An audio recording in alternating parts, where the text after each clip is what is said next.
Hello my dear friends and masters, welcome back to our channel Oneness Vegetarianism. నా పేరు స్వప్నేశ్వరి. ముందుగా మనందరి గురువు అయిన డాక్టర్ బ్రహ్మశ్రీ పితామహ పత్రి సార్కి నా యొక్క అనంతకోటి ఆత్మ ప్రణామాలు.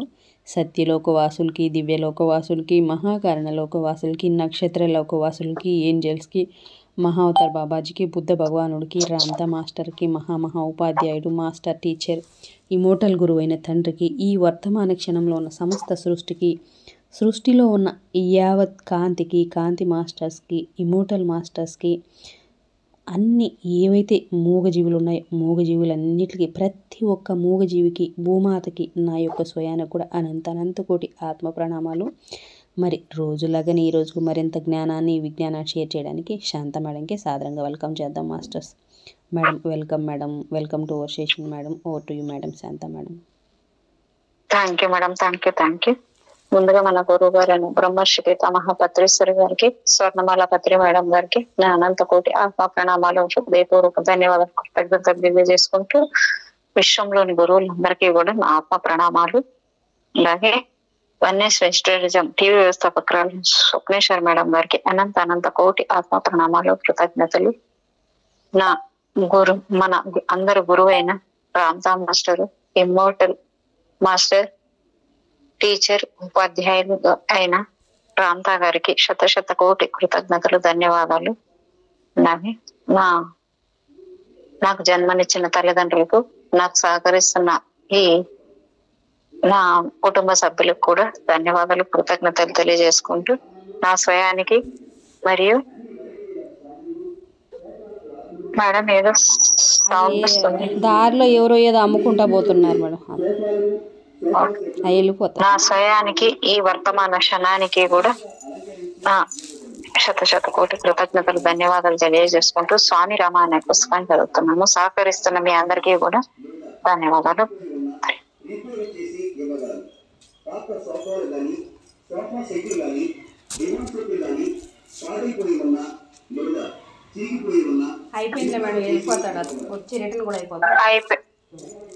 అదే అయిపోయిందిలేండి మేడం, ఇప్పుడేమంత వినిపించట్లేదులేండి.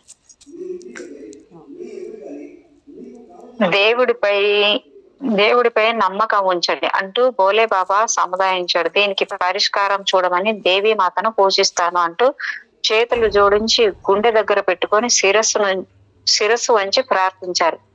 అప్పటికప్పుడే ఆహారం నీటిన పాత్ర అతని చేతిలో ప్రత్యక్షమైంది. దాంట్లోంచి కొంచెం తీసి సిద్ధ బాబాకి ఇచ్చారు.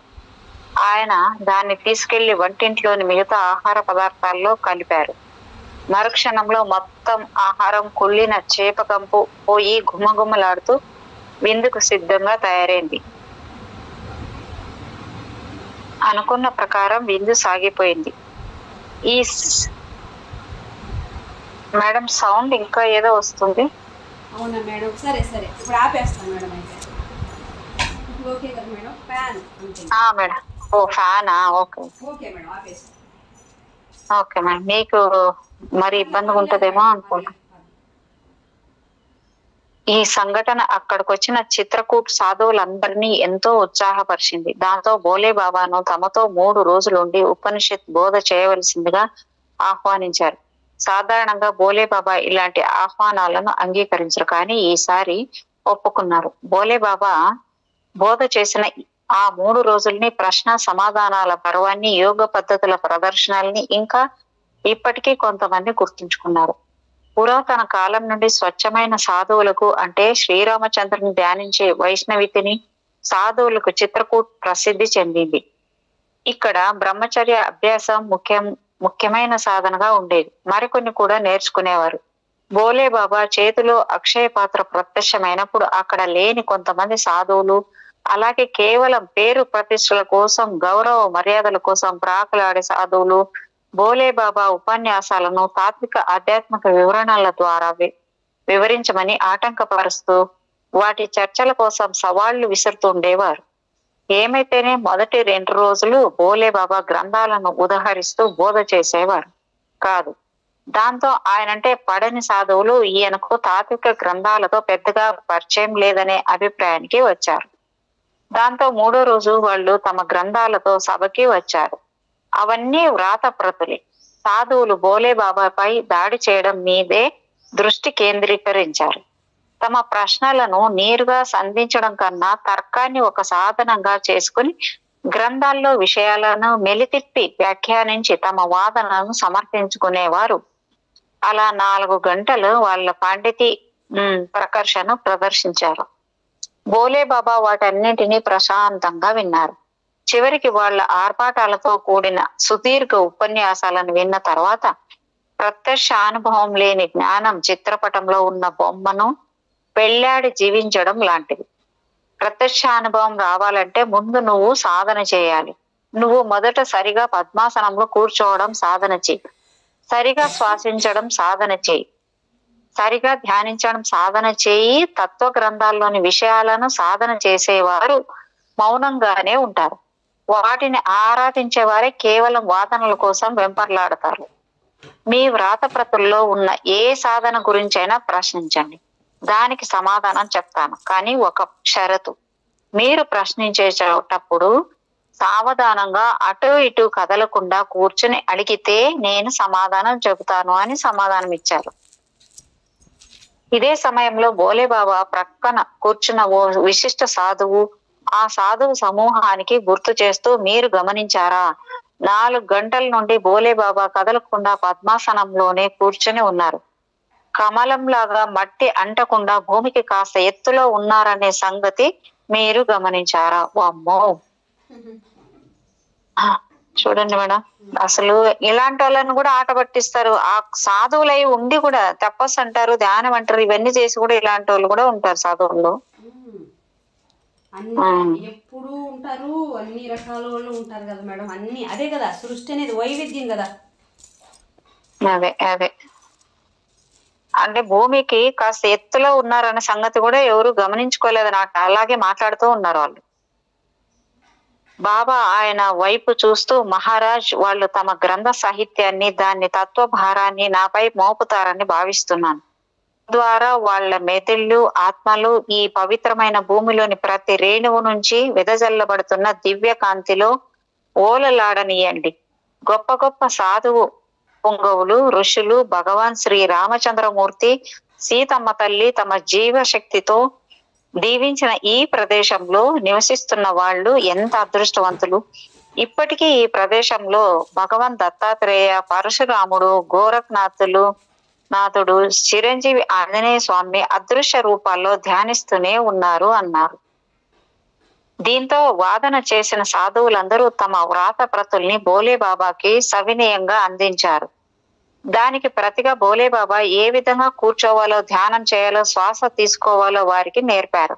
అలాగే పవిత్రమైన ప్రేమ, మానవత్వము, నిస్వార్థ సేవ గురించి. శ్వాస అంటే నైటు ఇంకా అయినా కూడా చెప్పాలనిపిస్తుంది. నైటు నాకు ఎంత జరిగిందంటే అంత జరిగితే, అలా జరిగేటప్పుడు ఒక బోరు వేస్తాం కదా, బోర్ వేసేదానికి రాడ్ ఎలా ఉంటుందా ఆ మాదిరిగా ఉంది.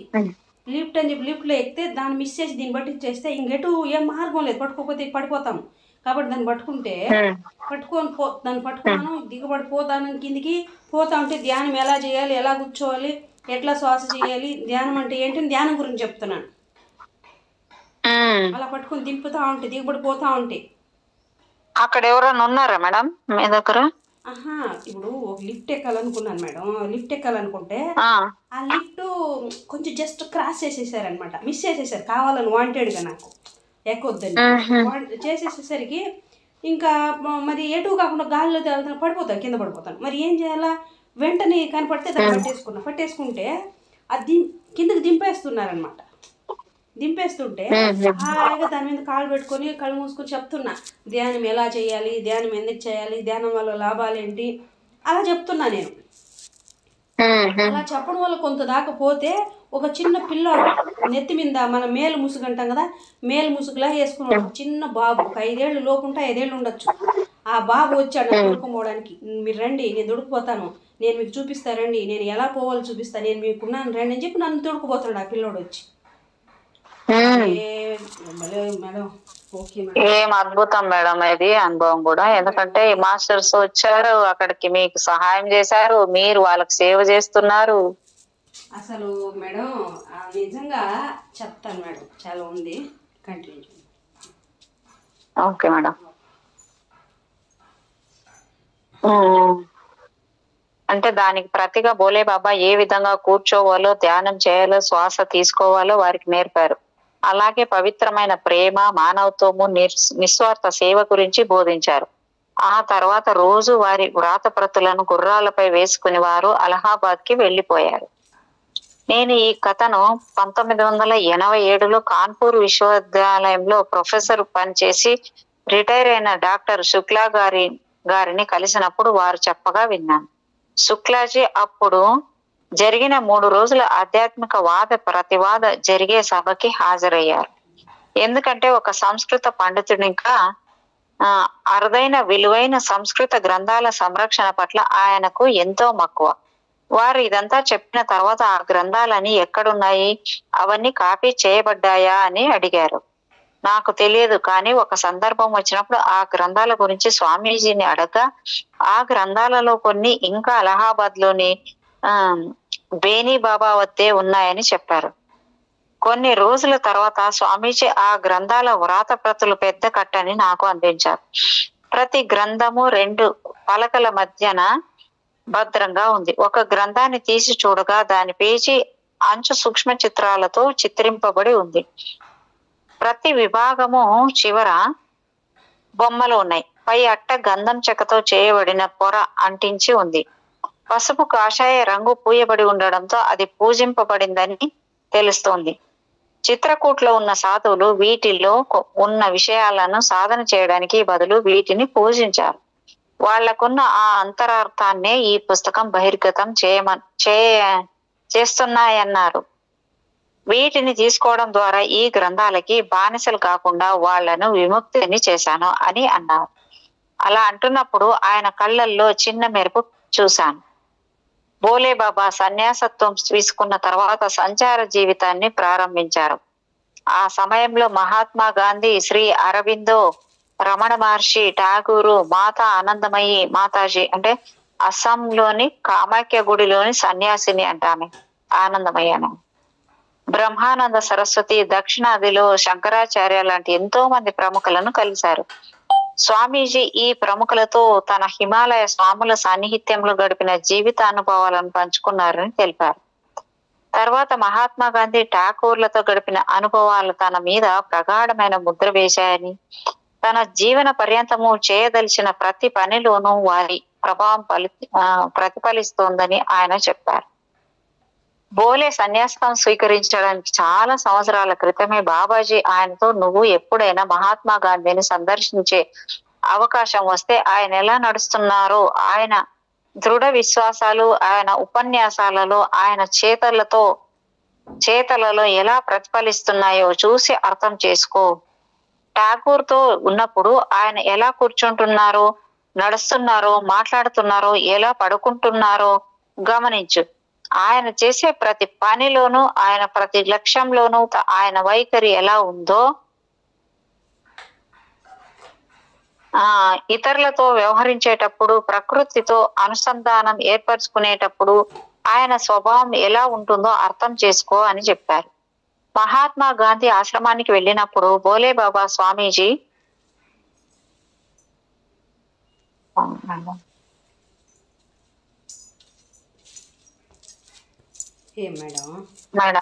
మేడం పేజ్ టచ్ అయ్యి వెళ్ళిపోయింది, తీస్తున్నాను మేడం.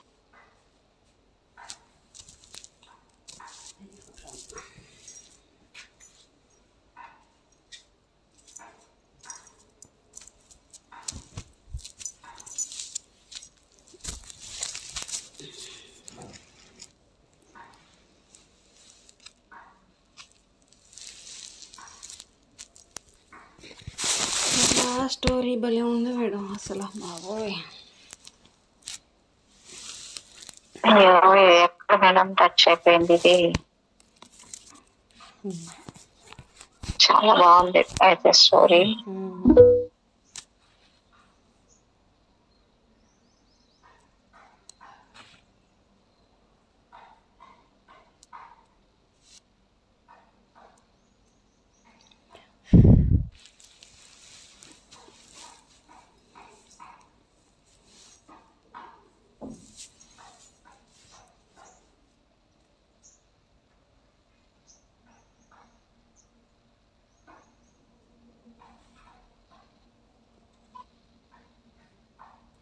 దొరికిందా మేడం? మేడం దొరికింది. ఓకే. సడన్ కొంచెం అదే. ఓకే. బోలే సన్యాసం స్వీకరించడానికి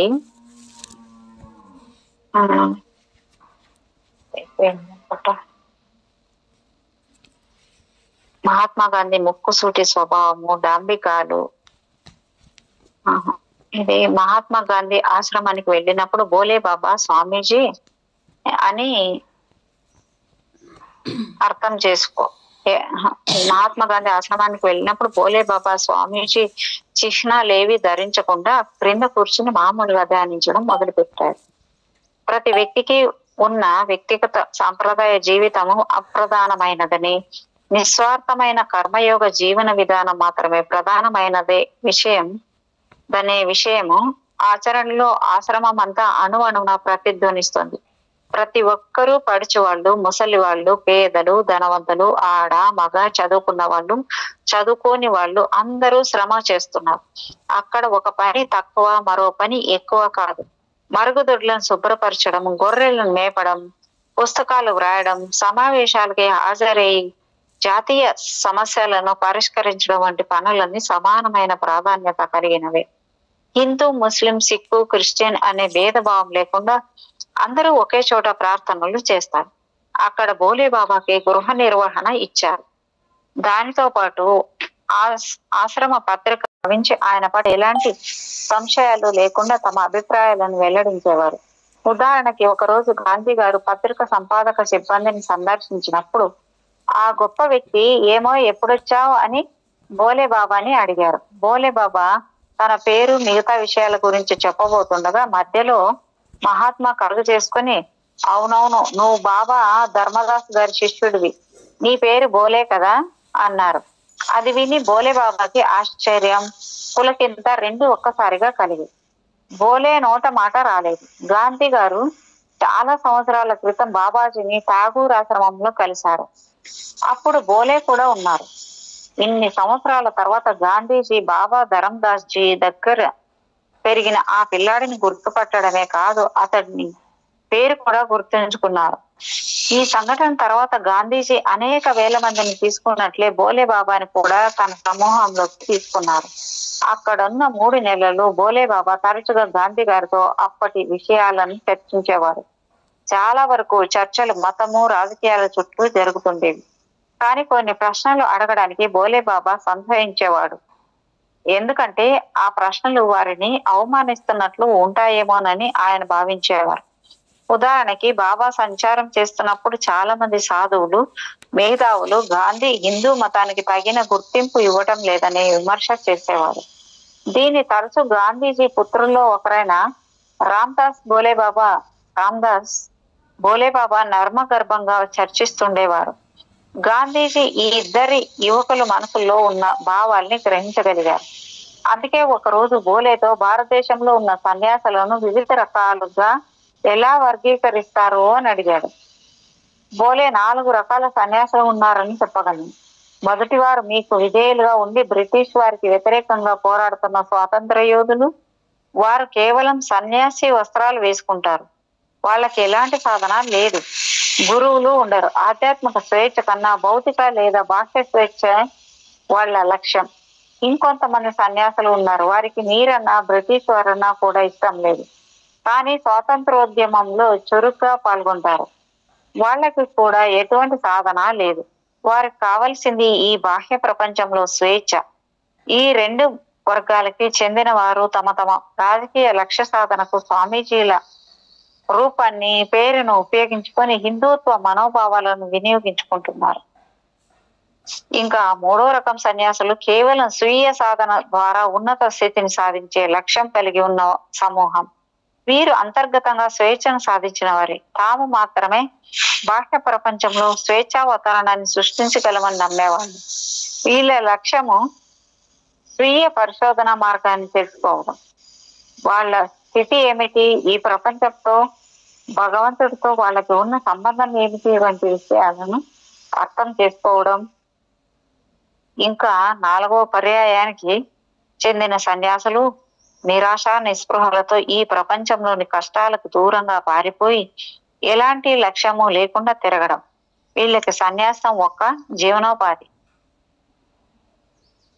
అంటే అక్కడక్కడ అడుక్కుంటూ డబ్బుల కోసము చేసేవాళ్ళు అనుకుంటా మేడం. ఇది దీని అర్థము.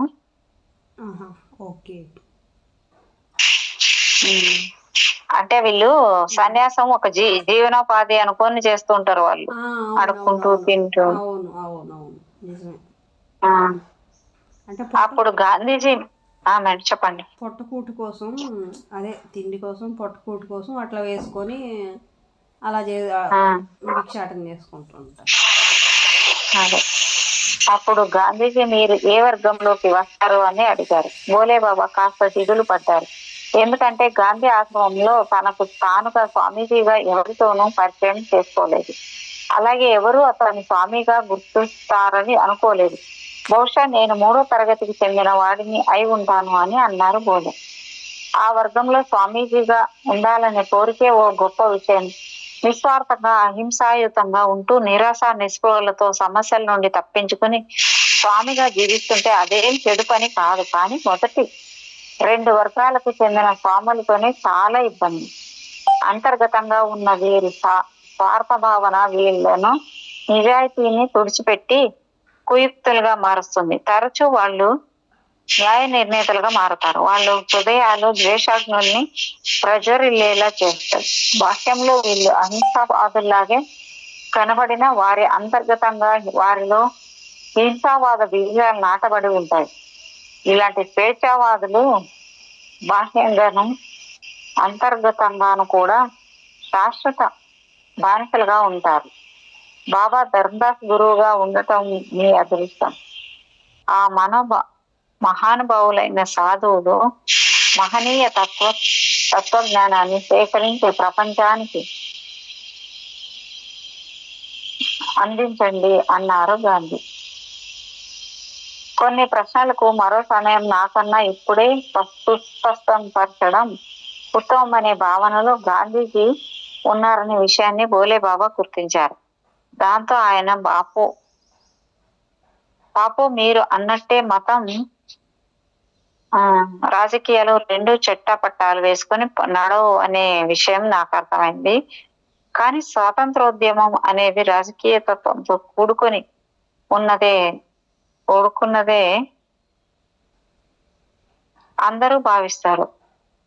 కూడుకున్నదనే అందరూ భావిస్తారు. ఇది స్పష్టంగా తాత్విక భూమికపై మాత్రమే నిలబడగలదు అనే వైపుకే మీ వాదన దారితీస్తుంది. తమకు ఇంగ్లీష్ వారిని ద్వేషించరని ప్రజలకు తెలుసు. కానీ మీరు హిందుత్వం పట్ల ఉపేక్ష వహించడం మీరు స్వయంగా హిందూ అయి ఉండి ఇతర మతాలను సమర్థించాలని. ఎవరు మేడం అని చెప్పేదా? ఈ బోలే బాబా అనే చెప్తున్నారు మేడం. హిందుత్వం పట్ల ఉపేక్ష వహించడం మీరు స్వయంగా హిందూ అయి ఉండి ఇతర మతాలను సమర్థించడాన్ని నేరంగా భావిస్తారు అన్నారు. దానికి గాంధీజీ ఎందుకంటే నేను ఒక మానవుణ్ణి, నేను హిందువుగా గాని ఇంకెవరిగానైనా ఉండే హక్కు నాకుంది. మతం మానవత్వం నుండి ఉద్భవించింది. మానవత్వంతో బలోపేతం అవుతున్నంత వరకు మతం విరాజిల్లుతుంది. మానవత్వం అనేది మృత్తిక లాంటిది. మతం ఆ మట్టిలో పెరిగే చెట్టు. కొంతమంది మట్టి గురించి పట్టించుకుంటారు, మరికొంతమంది చెట్టును గురించి పట్టించుకుంటారు, ఇంకొంతమంది దాని ఫలితాలను స్వాగతం చేసుకుంటారు అని సమాధానం ఇచ్చారు. నేను హిందువు అనే వృక్షానికి పుట్టడం జరిగింది. ఈ చెట్టు దీని ఫలాలు ఈ మట్టిలో జీవం పోసుకుంటున్నాయని అర్థమయ్యాక నేను మట్టి గురించి పనిచేయడం మొదలు పెట్టాను. అదే మట్టి క్రైస్తవాన్ని, ఇస్లాంని, సిక్కు మతాన్ని పెంచుతుంటే దాన్ని తప్పు పట్టామా? బ్రిటిష్ ప్రభుత్వం క్రిస్టియన్ మిషనరీల ద్వారా హిందువులను మత మార్పిడి చేసి తన అధికారాన్ని దుర్వినియోగం చేస్తోంది. మీ ఎజెండాలో ఈ విషయాన్ని పొందుపరచలేదు. దాంతో మత నాయకులు మీరు క్రిస్టియన్ మతాన్ని గౌరవిస్తున్నారా అని నమ్ముతున్నాను అన్నాడు బోలే. గాంధీజీ నేను ఏ మతాన్ని ఆమోదించను గాంధీజీ నేను ఏ మతాన్ని ఆమోదించింది లేదు, వ్యతిరేకించింది లేదు. తనకి నచ్చిన మతాన్ని స్వీకరించే హక్కు, ఆచరించే కనీస హక్కు ప్రతి మానవుడికి ఉంది. యూరోప్ లో చర్చిని సమపాలన నుండి విడదీసింది మొట్టమొదటి బ్రిటిష్ వారే. బ్రిటిష్ పరిపాలన మొత్తం ఇష్టం వచ్చిన మతం గురించి మాట్లాడుకోవడం, ప్రార్థించడం అనే మత స్వేచ్ఛను పూర్తిగా కొనసాగించింది. ఈ రోజు మీరు మీలాంటి అనేక మంది సాధువులు ధైర్యంగా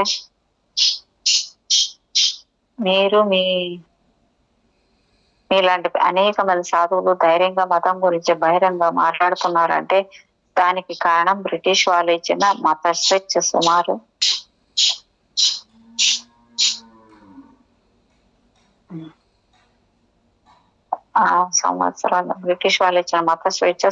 400 నుండి 500 సంవత్సరాల భారతదేశ చరిత్రని ఒకసారి గుర్తు తెచ్చుకోండి.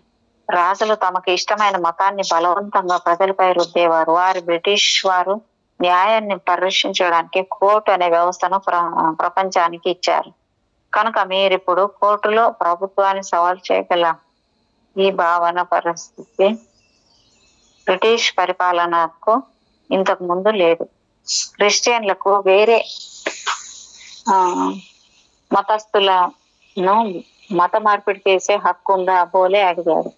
మత మార్పిడి ఇష్టపడిన వారి మతాన్ని మార్చే హక్కు క్రిస్టియన్లకి ఉంటుంది. అయితే మత మార్పిడి చేసుకోవడానికి ఇష్టం లేని వారి మతం మార్చే హక్కు క్రిస్టియన్లకు లేదు. మత మార్పిడి సమస్యను ఇంకా లోతుగా అర్థం చేసుకోవాల్సి ఉంది. ఎక్కువగా పేదలు మత మార్పిడికి గురవుతున్నారు. వాళ్ళకి కనీసం తాము ఎలా ఉన్నారో ఏమవుతారో కూడా తెలియదు. తిండి, బట్ట, నివాసం, విద్య ఇవన్నీ జీవితానికి కావలసిన ప్రాథమిక అవసరాలు. ఇవి కల్పించబడితే పేదలు వారి చైతన్యాన్ని పెంచుకొని మతం తాత్విక చింతనలతో అంతర్లీనంగా దాగున్న సూక్ష్మ విషయాలను తెలుసుకుంటారు. తిండి, బట్టలు, వైద్యం లాంటి తక్షణ సహాయాలు వాళ్ళని తమ పేరుని ఇంగ్లీష్ పేరుగా మార్చుకునేటట్లు చేస్తోంది. అలా చేయడం ద్వారా వాళ్ళు క్రిస్టియన్లుగా మారిపోయామనుకుంటారు. ఇది వారికి అదృష్టాన్ని తెస్తుందని అనుకుంటున్నారు.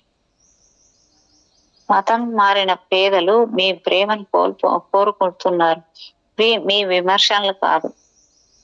బోలే బాబా మహాత్మా గాంధీ గారి దృఢత్వంలోని మూలాలను అర్థం చేసుకోవడం ఆరంభించారు.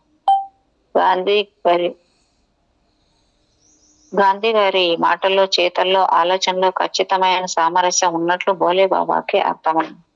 ఆయన ఆ మాటలు వారి ఆలోచనలకు ప్రతిబింబం, వారి చేతలు వారి మాటలు అభివ్యక్తీకరణ.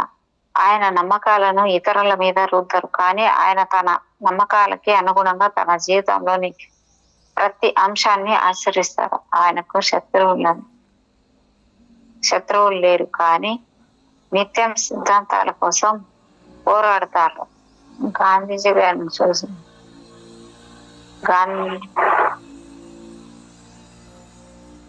గాంధీ గారిని చూసిన తర్వాత బోలే బాబా కర్మయోగం ఆయన నిస్వార్థ సేవ అని, అది సన్యాస ధర్మంతో సమానమైందని భావించారు. అంతకన్నా ఎక్కువగా ఆయన అర్థం చేసుకున్న సత్యం ఒకటి ఉంది. కర్మయోగాన్ని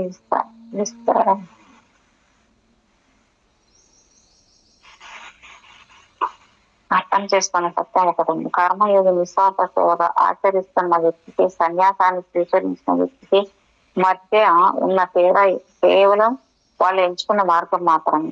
కర్మయోగి ఇతరులకు సేవ చేస్తూ సమయం దొరికినప్పుడు తన అవతారంగాన్ని శోధిస్తూ ఉంటారు.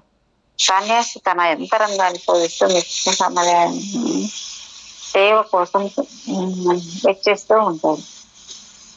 కొద్ది కాలానికి బోలే బాబా ఆశ్రమం నుంచి నిష్క్రమించిన వారికి కొరత కానీ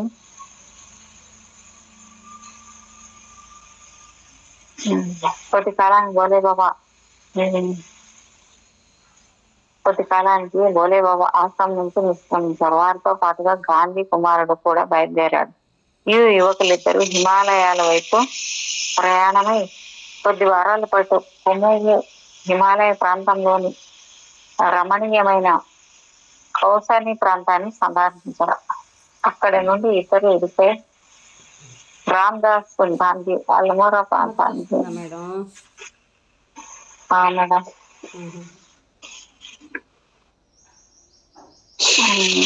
ఇద్దరు విడిపోయి రామ్దాస్ గాంధీ అల్మోరా ప్రాంతానికి వెళ్ళగా బోలే బాబా వారి గురువు గారి సోదరుడైన స్వామి శివానందం కలవడానికి గంగోత్రి వైపుకి పయనించారు. బాబాజీ స్వామి శివానంద ఇద్దరు బెంగాల్ నుంచే వచ్చారు. వీరిద్దరు రవీంద్రనాథ్ ఠాగూర్ కి స్నేహితులు. ఆయన కూడా బెంగాల్ వాస్తవ్యులు.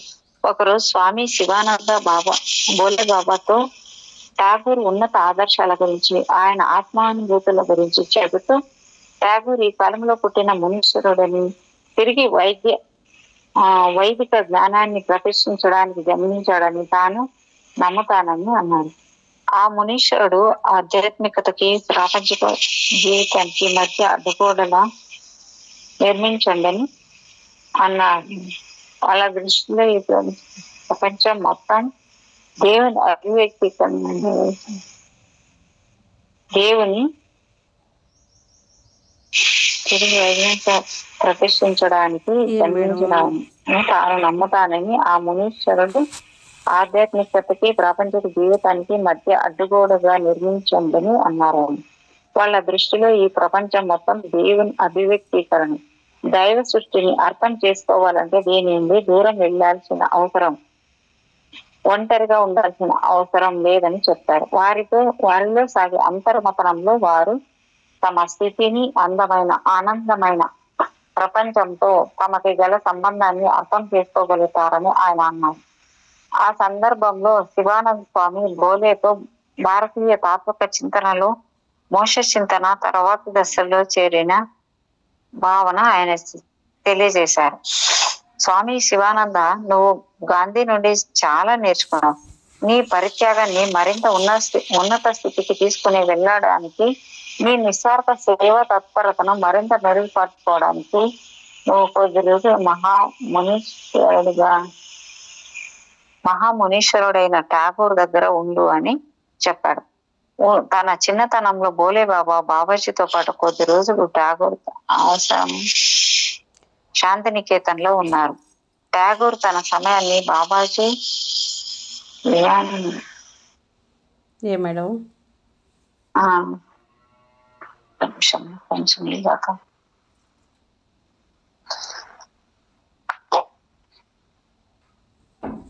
ఆయనకి అప్పటికి ఠాగూర్ తన సమయాన్ని బాబాజీ శివానంద స్వామితో గడుపుతుంటే బోలే ఆశ్రమంలో ఊరికే తిరుగుతూ ఉండేవారు. అప్పటికి ఠాగూర్ జ్ఞానాన్ని, బహుముఖ ప్రజ్ఞలను అభినందించి అంచనా వేయగలిగేటంత అంతర్దృష్టి, జ్ఞాన దృష్టి బోలేకి లేదు. కానీ ఇప్పుడు బోలే బాబా ఠాగూర్ ని విభిన్నంగా చూడగలరు. అద్వితీయమైన కవి, సంగీతకారుడు, నర్తకుడు, చిత్రకారుడు, అన్ని రకాల సాంప్రదాయ కళలకి గురువు.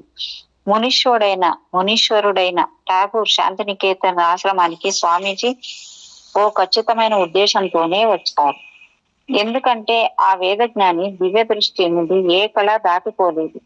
ఈ యువ సన్యాసి ఎందుకు వచ్చారో ఠాగూర్కి తెలుసు. ఆయన్ని ప్రేమతో, గౌరవంతో ఆహ్వానించారు. స్వామీజీ అంటే బోలే బాబా తన గతం గురించి ఎక్కువగా మాట్లాడేవారు కాదు. కానీ అప్పుడప్పుడు ఠాగూర్ పట్ల తనకున్న కృతజ్ఞతను, ప్రత్యేకమైన ప్రేమ తెలియజేస్తూ ఉండేవారు. 1-2 సార్లు తన తాత్విక చింతనలో ఠాగూర్ పాత్ర ఎంతో ప్రాముఖ్యమైనదని తెలియజేశారు. ఉదాహరణకు ఒకసారి గోల్డెన్ బుక్ ఆఫ్ ఠాగూర్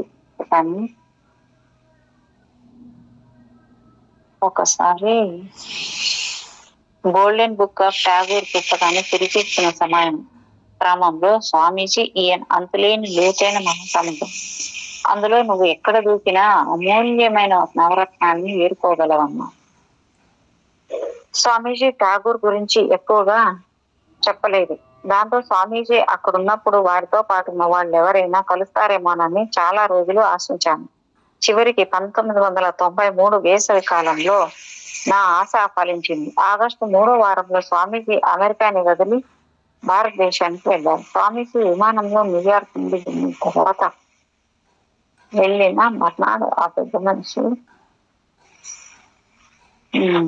ఒకరు హిమాలయన్ ఇన్స్టిట్యూట్ కి వచ్చి స్వామి రామ గురించి అడిగారు. స్వామీజీ లేరని తెలిసి ఆయన చాలా నిరాశపడి హాల్లోంచి నడుచుకుంటూ ఇన్స్టిట్యూట్ లో ఉన్న పుస్తకాల షాప్లోకి వెళ్ళారు.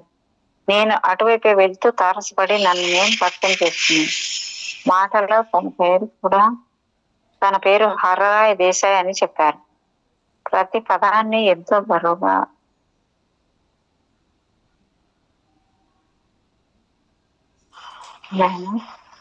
మేడం అటువైపే వెళ్తూ తారసపడి నన్ను నేను పరిచయం చేసుకున్నాను. మాటల్లో తన పేరు హర్రాయ్ దేశాయ్ అని చెప్పారు. ప్రతి పదాన్ని ఎంతో బరువుగా పలుకుతూ నేను కళాశాలలో చదువుతున్నప్పుడు ఆయన నాకు తెలుసు అన్నారు. ఎప్పుడు ఎక్కడ అని ఆత్రంగా అడిగాను నేను. గద్గదమైన స్వరంతో నీరు నిండిన కళ్ళతో శాంతినికేతన్ అన్నారు. ఆయనను చూస్తుంటే నాకు స్వామీజీ అక్కడే ఉన్నట్లుగా ఒక అరుదైన అనుభూతి కలిగింది. ఆయనకు స్వామీజీతో కొన్ని అమూల్యమైన అనుభవాలు ఉండి ఉంటాయని అనిపించింది. ఆయన భావోద్వేగంతో ఎంతగా మునిగిపోయారంటే కనీసం ఒక మాట కూడా పూర్తి చేయలేకపోతున్నారు. దాంతో ఆయనను ప్రత్యేక అతిథి గృహానికి తీసుకుని వెళ్ళారు. ఈయనకు స్వామీజీతో గాఢమైన అనుబంధం ఉండే ఉంటుందని అర్థమైంది.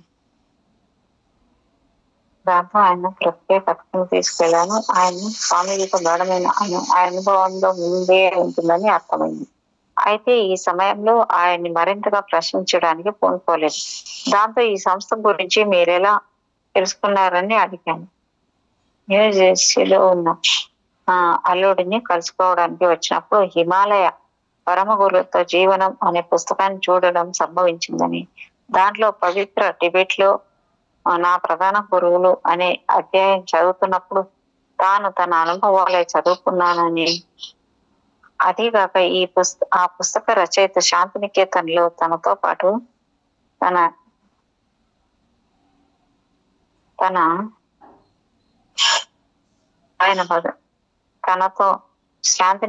తనతో పాటు తన గది పక్కనున్న తనకెంతో ఇష్టమైన ఆయన ఎక్కడున్నారు, ఆయన్ని తెలుసుకోవటం అర్థమైందని ఆయన బదులిచ్చారు. 1946 నుంచి ఆయన భోలే బాబాని చూడలేదు. ఆయన ఎక్కడున్నారు, ఆయన్ని తెలుసుకోవడం ఎలా అనేది ఆ పుస్తకం వెనక హిమాలయన్ ఇన్స్టిట్యూట్ చిరునామా చూడనంత వరకు ఆయనకు తెలియదు.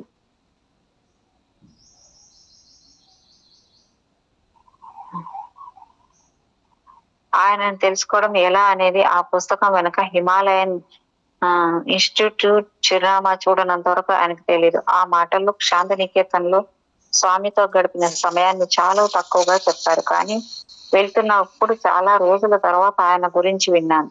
దైవ ఘటన ఎలా ఉందో చూడండి. నేను ఆయన్ని చూడటానికి వచ్చిన ముందు రోజే ఆయన ఇక్కడి నుంచి వెళ్ళిపోయారు అని అన్నాను. 3 సంవత్సరాల తర్వాత నవంబర్లో స్వామీజీ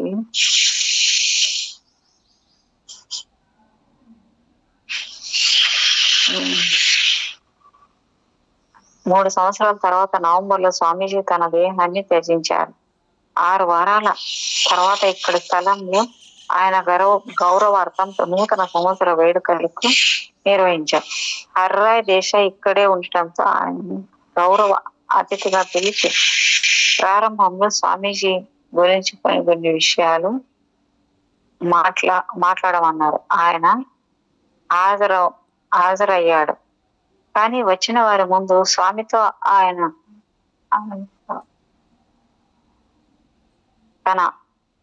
ఆయన్ని హర్రాయ్ దేశ ఇక్కడే ఉండడంతో ఆయన గౌరవ అతిథిగా ప్రారంభంలో స్వామీజీ గురించి కొన్ని విషయాలు మాట్లాడమన్నారు. ఆయన హాజరయ్యారు. కానీ వచ్చిన వారి ముందు స్వామితో ఆయన అనుభవాల గురించి మాట్లాడమని అడిగేసరికి మళ్ళీ ఈసారి కూడా ఆయన్ని జ్ఞాపకాల వరద ముంచెత్తింది. దాంతో ఆహ్వానితుల ముందు ఆ మహనీయ ఆత్మ గురించి మాట్లాడలేని తన అశక్తతను వెలిగించారు. ప్రజల ముందు వ్యక్తపరచలేని విలువైన ఎంతో విలువైన జ్ఞాపకాలు. కానీ ఎంతో దయతో స్వామీజీ గురించి విడిగా వ్యక్తిగతంగా నాతో మాట్లాడడానికి అంగీకరించారు. తర్వాత మేము విడిగా మాట్లాడుతున్నప్పుడు ఆయన నోటి వెంట మాట రావడం బహు కష్టమైపోయింది. మాటల్లో మాటలకి అందని వ్యక్తి గురించి ఎవరైనా ఏం మాట్లాడగలరని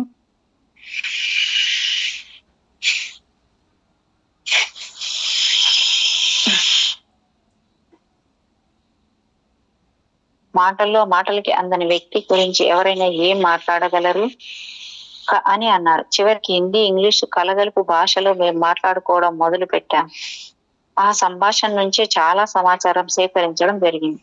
భోలే బాబా శాంతినికేతన్కి రాగానే ఠాగూర్ ఆయన సమావేశంలో ప్రజల ముందు హాజరుపరిచారు. అక్కడే ఈ యువ సాధువును ఆశ్రమాన్ని చూసుకుంటున్న శ్రీ మల్లిక్ జీకి పరిచయం చేశారు. మల్లిక్ జీ ఎంతో ప్రజ్ఞావంతుడు, భక్తుడు కూడా. ఠాగూర్ ఆదేశం మేరకు భోలే బాబా విద్యాభ్యాసం, ఆధ్యాత్మిక అవసరాలు సౌకర్యవంతంగా సాగటానికి ప్రత్యేక శ్రద్ధ తీసుకున్నారు.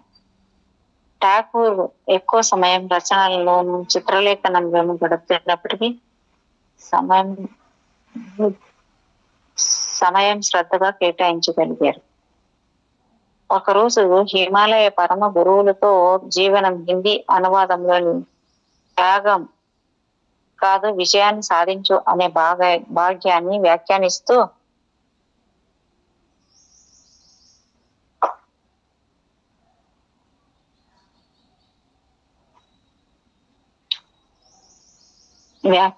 స్వామీజీ ఠాగూర్ నన్ను ఆయన సమక్షంలో ఉంచుకొని చేసిన ఆలోచనలు, చెప్పిన ఉపన్యాసాలు, జరిపిన చర్చల్లో బోధించింది ఇదే. ఆయన కష్టపడి పనిచేసేవారు, ఎప్పుడు సంతోషంగా పనిచేసేవారు. రాత్రి కొద్ది గంటల సేపు పడుకునేవారు, పగలు అసలు పడుకునేవారే కారు.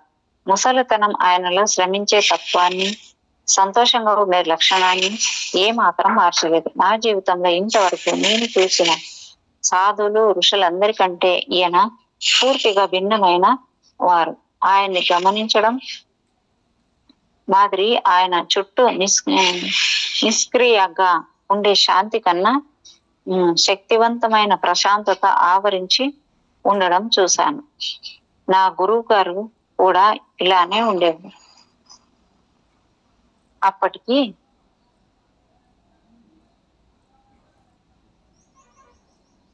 అప్పటికి భోలే బాబా విభిన్న సాంప్రదాయాలను ఆచరించే వందలాది మంది స్వాములు, ఋషులతో గడిపారు. వాళ్ళలో చాలా మంది తమ ఆత్మ సంయమనం అలవర్చుకునే సన్యాసి జీవితం పట్ల, భక్తి మార్గం పట్ల ఎంతో ఆరాధనా భావం కలవారు. ఈ మహాన్ భావులలో కొంతమందికి సంబంధించిన ఓ విషయం ఆయన్ని ఎప్పుడూ బాధిస్తుంది. అదేమిటంటే వారి మానసిక శక్తినంతా అవిశ్రాంతంగా తమ ప్రశాంతతని సంరక్షించుకోవడానికి అధికంగా వినియోగించారు. మెల్లిగా నడవడం కోసం, నిదానంగా మాట్లాడడం కోసం, చివరికి తమ భావ వ్యక్తీకరణ సైతం సౌమ్యంగా ప్రకటించడానికి కొంతమంది నిత్యం ఎంతో శక్తిని వెచ్చించి భావ వ్యక్తీకరణ సైతం సౌమ్యంగా ప్రకటించడానికి కొంతమంది నిత్యం ఎంతో శక్తిని వెచ్చించి సాధన చేస్తుంటారు. కానీ మత నియమ నిబంధనలు తెలిపే పుస్తకాలు, నవ్వడం, పాడడం, చిత్రలేఖన వంటి క్రియల్ని కూడా నిషేధించాయి. దీంట్లో గుర్తింపుగా చెప్పలేను. ఠాగూర్ భిన్నమైన వాడు. ఎప్పుడూ క్రియాశీలకంగా ఉండేవారు. ఆయన జీవితాన్ని ఒక ఉత్సవంలా గడిపారు. ఆయన పాడారు, ఆడారు, కవి, రచయిత, చిత్రలేఖనం,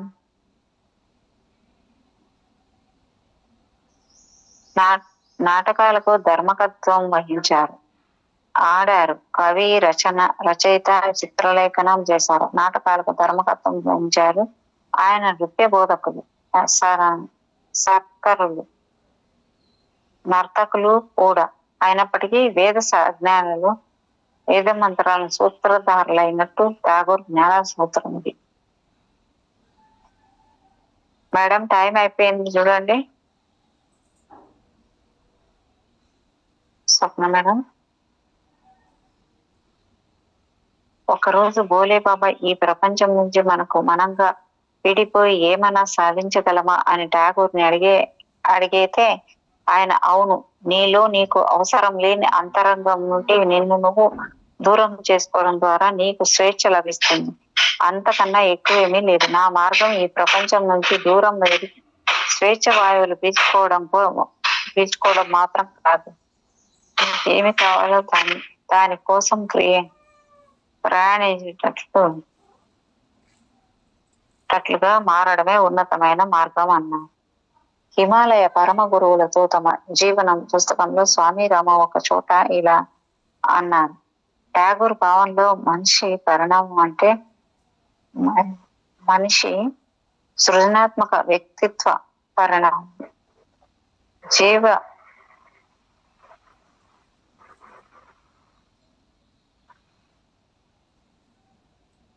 హిమాలయ ఇలా అన్నారు. ఠాగూర్ భావనలో మనిషి పరిణామం అంటే మనిషి సృజనాత్మకత వ్యక్తిత్వ పరిణామమే. జీవ నియమాలకు వ్యతిరేకంగా నిలబడే ధైర్యం ఉన్నది మనిషికి ఒక్కడికి. గొప్ప దేశాల వెనుక ఆలోచనలే సృజనాత్మకత మూలాధారం మనిషి ఆలోచనల. జీవితం దురదృష్ట సంఘటనల సమయం, కానీ అదృష్టవంతులు ఆలోచన ద్వారా సృజన చేస్తారు.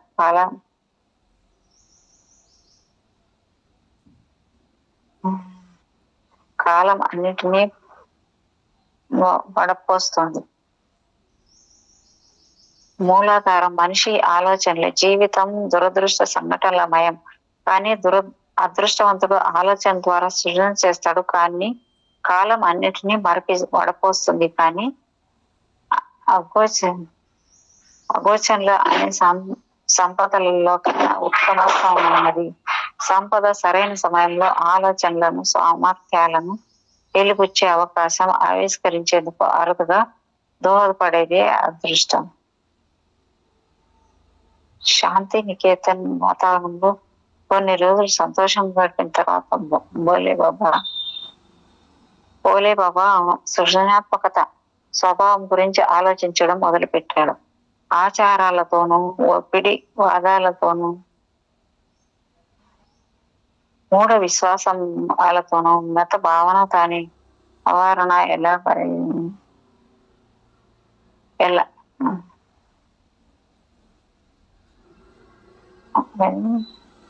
తర్వాత భోలే బాబా సృజనాత్మక స్వభావం గురించి ఆలోచించడం మొదలుపెట్టారు.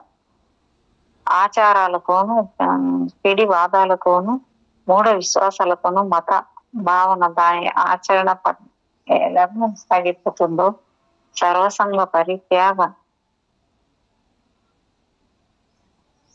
ప్రపంచం కూడా అలానే కలిసిపోయిందని అర్థమైంది ఆయనకి. మనం ఈ ప్రపంచంలో నివసించినా లేక దీన్ని పరిత్యజించి జీవించిన లక్ష్యం ఒకటి, అంతరంగ ఆశయం సఫలీకృతం కావడం. సర్వసంగ పరిత్యాగంపై రాసిన పుస్తకాలు మనిషిని సృజనాత్మకతని చంపేస్తాయని ఎలా వాదిస్తారు? సృజనాత్మకత అనేది పరిణామ ప్రక్రియ వెనుక ఉన్న ప్రాథమిక శక్తి. మనిషి చేసిన అర్థరహితమైన విషయాలు సన్యాసి జీవితంలోకి ఎలా ప్రవేశించాయి? శక్తి స్వరూపిణి సమేతంగా ఉండి మునీశ్వరులకు సకల శాస్త్రాలను కళలను బోధించే పరిత్యాగి మహాశివుడి కన్నా గొప్ప పరిత్యాగి ఎవరన్నా ఉన్నారా? మహా అతిశయమైన తాండవాన్ని గణేశుడి వైద్యానికి అనుగుణంగా శక్తి మాతతో నడుస్తున్నప్పుడు ఆయనకు స్వాభావికమైన కీర్తి అపహాస్యం అవుతుందా? ఇతరుల నుండి తాను లేదా తనలో ఆ, అనవసరమైన భాగం నుండి తాను దూరంగా ఉండడం కన్నా ఇంకా ఉన్నతమైన లక్ష్యాలతో కొనసాగేది పరిత్యాగం. పరిత్యాగం అనేది కనీసం పనికిరాని లక్ష్యాలపై సమయం వృధా చేయకుండా ఎలా ఉండాలి, సర్వశక్తులను, సృజనాత్మకతను, సత్యాన్వేషణలో తెలియని మూలాలను శోధించడానికి ఎలా వినియోగించాలి అనే నియమాలకు సంబంధించిన మార్గదర్శకులే మహా మనిషి. ఇవే ఆలోచనలు ఠాగూర్లు పంచుకున్నప్పుడు ఆ మహా మనిషి ఆ సర్వ కళల్లో నిబద్ధ.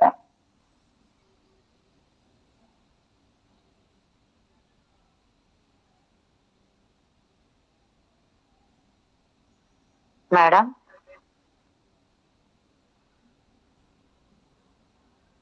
Madam yes madam. 1 hour అయిపోయింది కదండి. 1 hour. చదవమంటే చదువుతాను. ఇంకొక 5 minutes మేడం, ఇంకొక 5 minutes. ఓకే. శాంతినికేతన్లోని ఆశ్రమవాసులు భోలేబాబా ఏ విషయాన్నైనా సరే ఎంతో వేగంగా చదివి నేర్చుకోవడాన్ని చూసి ఆశ్చర్యపోయేవారని శ్రీ దేశాయ్ చెప్పారు. ఒక వారంలోనే సంగీతంలో ప్రావీణ్యత సంపాదించిన విద్యార్థులలో ఆయన ఒకరు. అంతేకాక ఆశ్రమంలోని గొప్ప సంగీత విద్వాంసులలో ఒకరని చెప్పవచ్చు. ఆ తర్వాత చిత్రలేఖన విషయం వచ్చేసరికి ఆయన చిత్రించిన అమూర్తమైన నిగూఢమైన చిత్రాలపై ఆశ్రమంలో చర్చ జరిగింది. అలాగే ఒకరోజు నృత్య తరగతిలో చేరి త్వరలోనే పరిపూర్ణమైన నృత్య కళాకారులయ్యారు. ఇంత అంకిత భావంతో పనిచేస్తున్నప్పటికీ ఈ యువకుడు ఆశ్రమవాసులతో ఎంతో సమయం గడుపుతూ అందరినీ నవ్విస్తూ ఎంతో ఆహ్లాదకరంగా ఉండేవారు. దేశాయ్ జీ భోలేబాబా పక్క గదిలోనే ఉండేవారు. దాంతో ఆయనతో ఎక్కువసేపు గడిపే అవకాశం దేశాయికి కలిగింది. కానీ ఈయనకు ఒక ప్రత్యేకమైన సమస్య ఉండేది.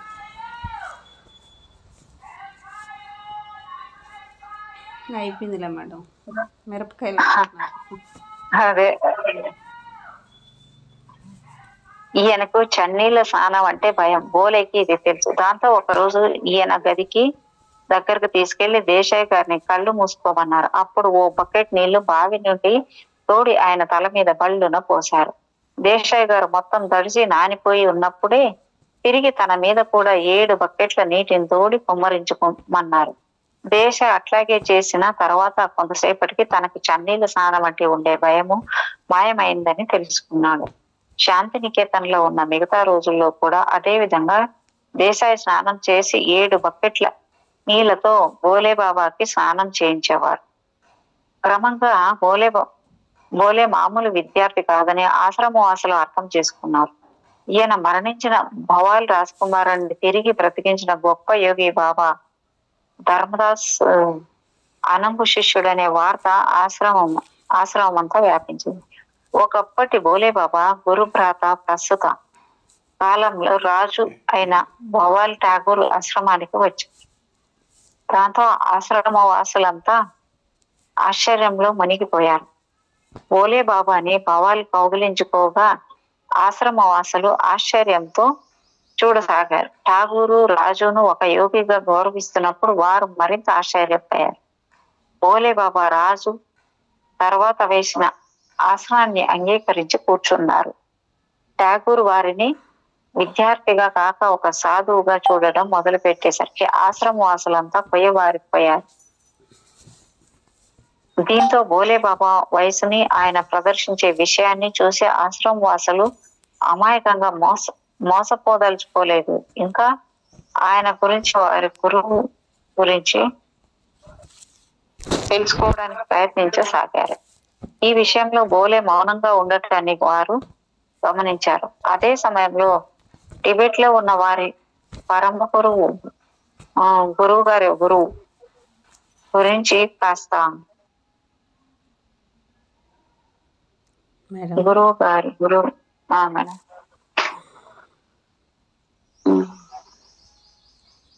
అదే సమయంలో టిబెట్ లోని ఉన్న వారి పరమ గురువు గారి గురువు గురించి కాస్త మాట్లాడడానికి సంసిద్ధంగా ఉన్నట్లు వాళ్ళకి అనిపించింది. దీన్ని అర్థం చేసుకుని హరరాయ్ దేశాయ్తో పాటు మరికొంతమంది వారి స్నేహితులు టిబెట్ లోని వారి గురువు గారి దగ్గరకు తీసుకెళ్లమని అభ్యర్థించారు.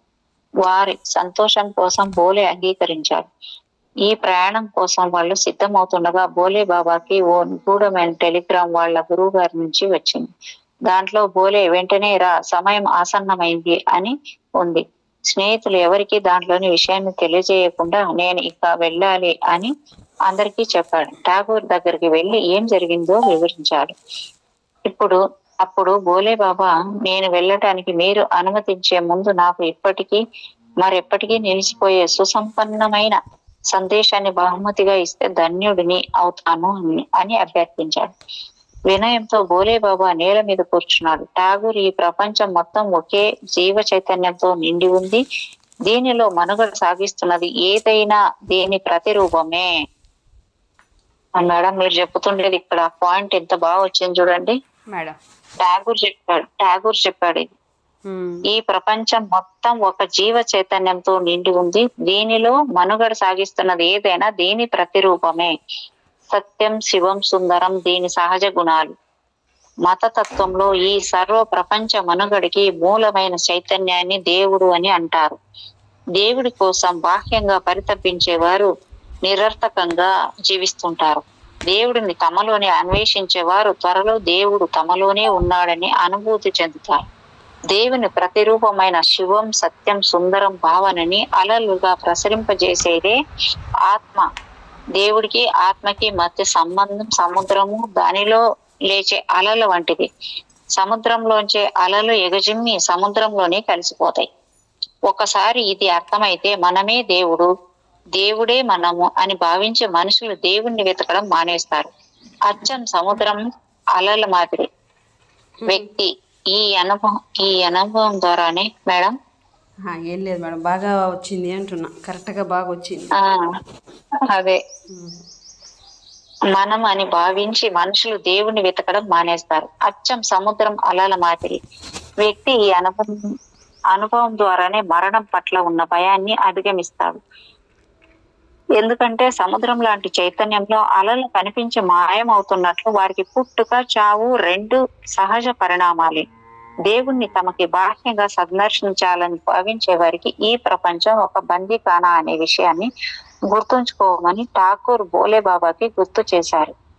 వాళ్ళకి ఈ భూ ప్రపంచం ఏదో గ్రహాంతర వాసంగా తోస్తుంది. వాళ్ళు తమకి తామే గ్రహాంతర వాసుల్లా భావిస్తారు. బాహ్య ప్రపంచంలో భగవంతుడిని చూడడానికి ప్రయత్నించే వారి దృష్టి అంధకార బంధరమై దైవ విరచిత మార్మిక సృష్టి సౌందర్యాన్ని, ఆనందాన్ని సందర్శించడంలో విఫలమవుతారు. తమ అంతరంగంలోనే దేవుడిని సందర్శించడానికి ప్రయత్నించేవారు దైవ కృపతో దీవించబడి దేవునితో ఐక్యత చెందగలరు అని చెప్పారు.